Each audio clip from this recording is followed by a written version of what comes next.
we are here with Russell Bobbitt. I am Russell Hello. Bobbitt. Hi, you are. You guys are going to see more Marvel's Eat the Universe soon, but we have our marvelous prop master here, and we have amazing prop. Whose is this? Oh, have you heard of Robert Downey Jr.? Yeah. Yes. Yes, we That's have his heard helmet from Iron Man 1. So this is the real one. You're a little tongue-tied. What's this going is on here? the real one. That's the actual helmet that we used in Iron Man 1 in the cave scene after he built it to break out of the cave. Well, I mean, it is so cool. I would like to know how you built it, because you were the man with the plan that made this all come together. Right, yeah, well, this one we pounded metal and he was in the cave doing metal, and so we thought about offering him up a steel helmet, which ended up at about 45 pounds. Just the helmet. Yeah, not cool to do to a neck somebody ache. that Where was has that to filmed? wear. Those scenes. When were they? Where? They were shot at Sony on stage, and what was awesome about it is that we wanted it to feel cold in the cave, and they wanted the breath to show, so they refrigerated the set down to 32 degrees, and we shot in there for several weeks, and with parkas, and like the crew was just freezing and miserable. But it turned out great, and he had to wear like a tank top, and so imagine that, kind of crazy. Yeah, But anyway, this is fiberglass resin. There's a cap underneath so he can wear it comfortably, so on. Oh, I honestly thought it was just a light in weight metal. Because it looks so good. No, well, this paint is insane. This is like, I don't want to talk about money, but it's the most expensive paint on the market to get that metallic look.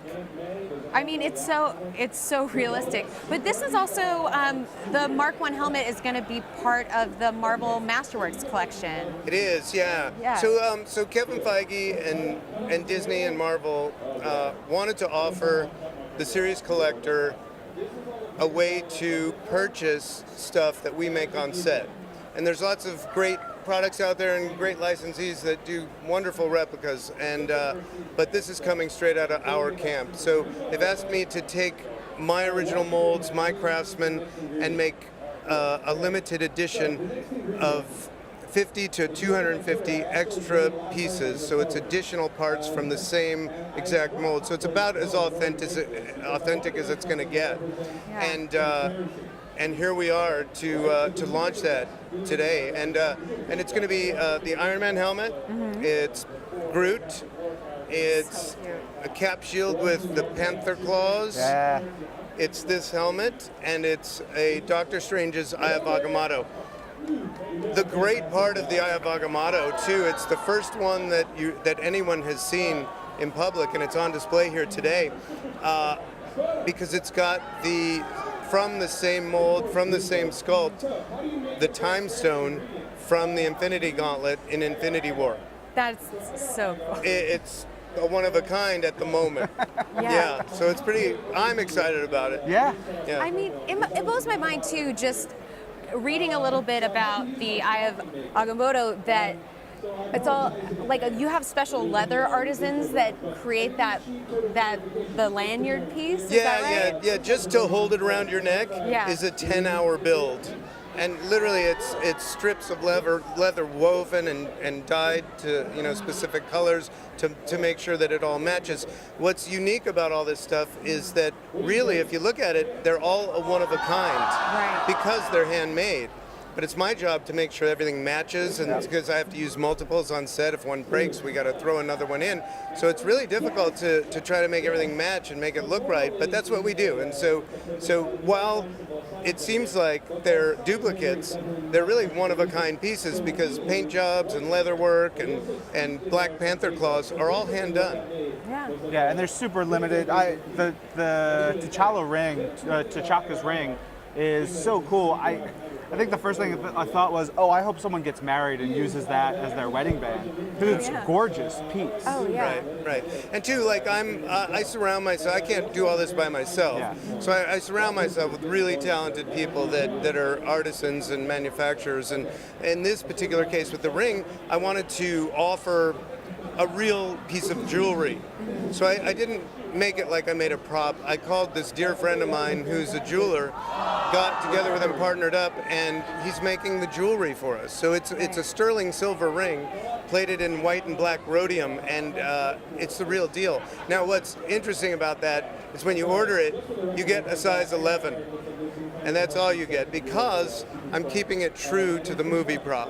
So you're getting Chadwick Boseman's ring size, and that's what you get. Yeah. But that's cool. Like, authenticity is if you're buying these, that's what's important to you. Yeah. Which I think is yeah. And it was important to us because I'm not making replicas. I'm making additional pieces. Yeah. And for that reason, I can't change a thing on it, nor would I want to. Yeah. I think the little Groot is so interesting. How was that used in filming? Right. So I puppeteer Rocket and Groot on set, which is almost like one of the wildest jobs that I have in my repertoire. But I'm out there holding Groot and acting out the scenes so that the actors have their eye lines and they know where to look and when. So I'm out there now. With Groot, it's great because the dialogue is pretty easy. Yeah, easy lines. I am Groot. But if Groot starts on a sofa and jumps onto a table, I have to give them that eye line, and we roll cameras on one take doing that, and then they all, everybody, the crew, the ADs, they all wave me out of there, and then the actors do the scene again for real. And so I'm Groot and Rocket off camera. I share that stage with Bradley Cooper and Vin Diesel, but I'm there to fill in momentarily. You wear many hats on production. Yeah, I do. Yeah, I remember in January I went to your workshop and got to see a lot of this stuff, and I remember holding the actual Groot and looking at the one that's down there. It's exactly the same, which is super cool. Yeah. Well, I'll tell you a little secret. What I did between then and now, I watched the movie and I got the 3D files from the post-production folks, and I embellished Groot a little bit to make him look more like the one in the film, because it made me feel better, and it was sort of when I'm puppeteering him, I wanted him to have the actual feel and the look, and also it helps the lighting guys and the 3D modelers on set, because they see how light is going to hit the what I call the actor, and so we made him pretty true to what is in the final film. Yeah. That's so awesome. The thing I love too about the way you create props is that they tell such a big part of the story. And especially with Cap's shield, you see the vibranium versus vibranium. It's the only thing that can scratch Cap's shield. How do you look at props in that way to tell the story? Well, it's interesting. People often ask me what my favorite prop is. Well, I treat the props like children. They're a concept at first, and then we illustrate and we go into the planning mode. How are we going to raise this prop from conception to finished product? And we sort of massage it, and we go through many drawings, and we get approvals from the director, and then I speak to the actors, and we deal with scale, how big, how small it should be, and then we go into the manufacturing process, and that prop is born. And I then look at it and I'm like, well, a little too big, let's make it bigger, let's make it smaller, whatever I have to do to make it work, until the finished product happens, and then I let it go off to college. I let it go. I put it out on the set, we maintain it, if it breaks we fix it, and all that good stuff. So it calls you sometimes for money. It but does other than call that, us, it's on yes, its own. it does. And when it does something wrong, especially I get that call for money. We fix it. Yeah. We also, we saw these things down there, and you're actually at Comic-Con here, talking to the fans who are walking by. What are the questions that they're asking you about these items? I get so many questions, some appropriate and some not. Most people just ask me if they can take them home with them, all these props. I'm but sure. No, I'm out there meet and greeting with the people because they're so used to coming to Comic-Con and seeing really cool stuff in a display. and they take a picture and they go home, and that's what they get. I don't think people are really understanding and realizing that we're offering a limited edition out there for people. And so I'm out there meet and greeting, telling them who I am, and saying, you too can have one of these props now coming straight out of my camp. And it's important for us to offer that. And it's the first time, and it's in honor of the 10-year anniversary, that they felt this was a great time to do it.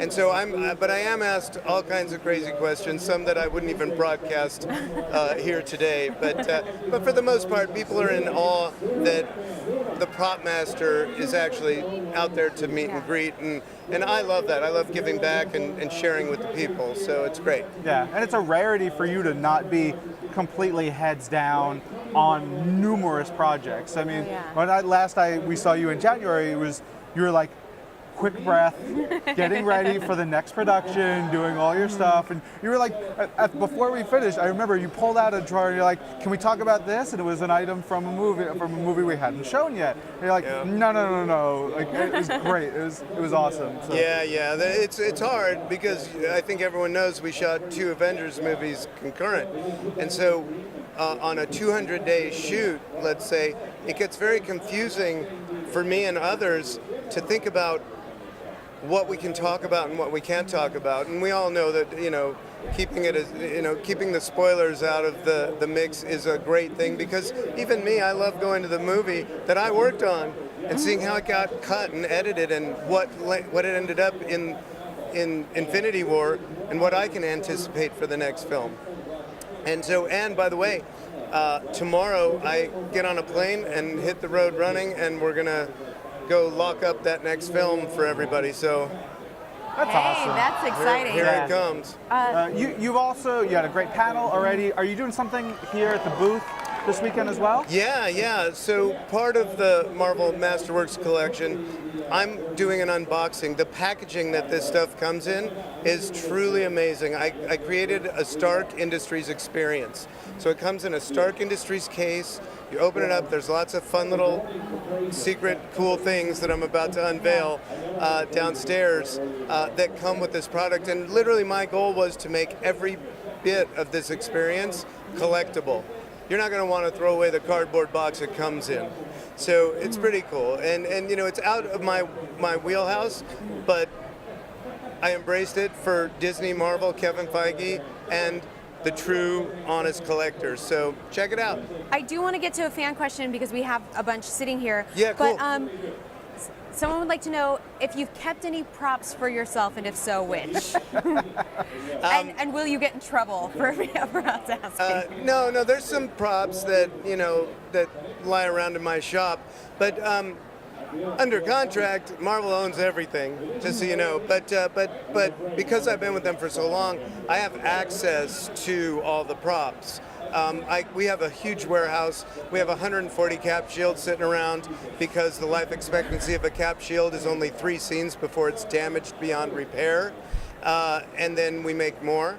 So we have access to all this stuff, but I don't really, like in the first 5 years of my career, which was over 30 years ago, I would keep some props and I'd hang them up on the wall, but things kind of got cluttered after after a few years. A lot of props went through my house, and so now I just have a proper house where I don't keep any props, but I have a huge warehouse full of everything, so it's kind of cool. Yeah. And if I'm allowed one more, what has been the hardest prop for you to find or assemble?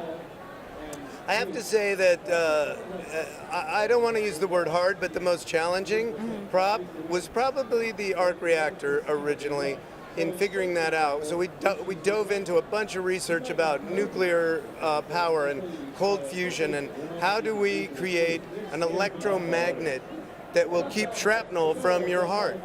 Because we know that the shrapnel was barbed from the Stark Industries bomb, and every breath you take, the shrapnel goes closer and closer to your heart, and we had to create something that would do that. Now, the big challenge was it's supposed to look like it's 4 inches into his chest, right? And so I used a lot of forced perspective work, so I start with a big ring and go to a smaller and smaller and smaller and smaller ring, which to the eye gives you the illusion that it's deeper and deeper. I think that's an old trick, like from the Alfred Hitchcock days, where they would have long hallways that come down to nothing so that it would look longer, and they were shooting on stage. So I sort of look at all that. I looked at like film noir sort of attitude mixed with a high-tech attitude, and we came up with the arc reactor. And it's just like such an iconic, cool thing that I'd have to say that's close to my heart. Oh boy, it sure is. Yeah. Russell, you know I adore you. I adore talking with you. A little tease. Some point we're going to have a long-form interview. You and I, we talked a lot about your career. That's going to be on This Week in Marvel. But here, I just want to say thanks for coming up. Thanks for giving this to me. Thank you, Robert, for giving me this helmet. I really appreciate it. Thank you so much for personally giving that was this so to nice of us. him, wasn't it? We'll hold on to it for you forever. Yeah. And thank you, guys. I mean, I wouldn't do this without you. So I'm big fans of yours, honestly, and thanks for having me.